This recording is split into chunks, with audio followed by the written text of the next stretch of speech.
There was a bright pink eviction notice slapped across my front door, like some kind of joke. Bold letters, permanent marker, 0, legal. Wait. And there she was across the driveway filming me with her phone, grinning like she'd just run me out of town. Lynn, HOA president. Little purse dog barking like it ran the HOA too. Only problem, I wasn't just some poor tenant. I'm Paul Rivera, State Director of Housing and Community Oversight. And for the last 2 weeks, I'd been living undercover to investigate this HOA that had been racking up complaint after complaint. Illegal fines, petty citations, harassment, especially toward the vulnerable. It was time someone stepped in. I moved in under my middle name, didn't tell a soul, and tried to stay quiet. But Lynn clocked me by day 3. I was planting sunflowers, minding my business, when she strutted over in a white tracksuit, arms crossed like she was about to call in air support. She told me I was violating Code 4.2b, vertical plants over 24 inches. I asked if she had a copy. She pulled out a laminated book like it was the 10 Commandments. I just nodded and went back to planting. Let her dig her own grave, I thought. And she did. In just 1 week, I got 4 separate citations. Light bulbs too warm, wind chimes too loud, and my daughter's chalk art labeled as graffiti. Yeah, she erased a rainbow and a dinosaur my 8-year-old drew. While my daughter cried, Lynn lectured her about vandalism. That was the moment I stopped being passive. Neighbors started opening up, quietly. A couple fined over a holiday wreath. A vet told to take down his flag. A single mom threatened with a lien for toys left out. Everyone was scared of Lynn's clipboard. I wasn't. So when that fake eviction showed up, I peeled it off, tucked it into my folder, and smiled. I had cameras rolling the whole time, captured her taping it up, taking selfies, spinning like she'd won. I printed out a state warning letter, signed it, and slid it into her mailbox. The next morning, she looked like she'd opened a letter bomb.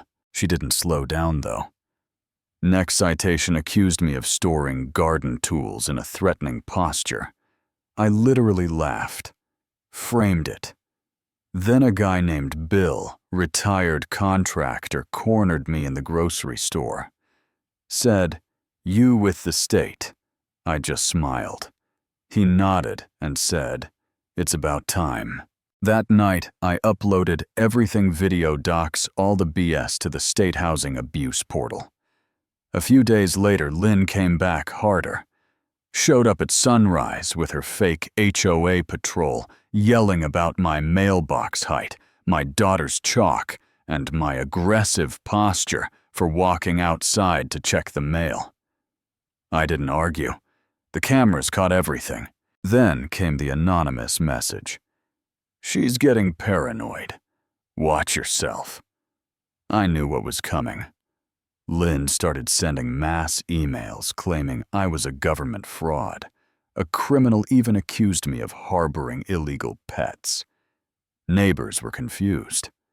One guy asked, "Are you really being evicted?" I said, "No, but she's about to be."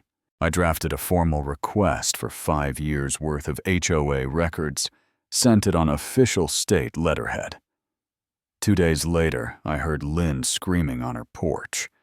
A neighbor even snapped a photo, her pacing leash in one hand, phone in the other, dog midair. That night, she tried to get me expelled from the neighborhood in a board meeting.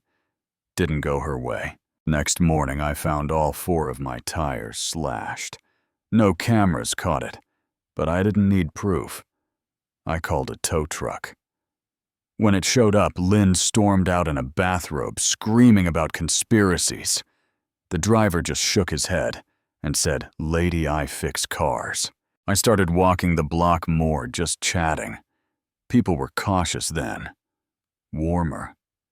One mom whispered, "Are you really gonna do something?" I said, "Already in motion."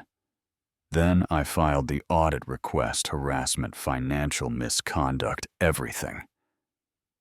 A few days later, Lynn blasted out a community email saying I was a state plant in a government gentrification scheme.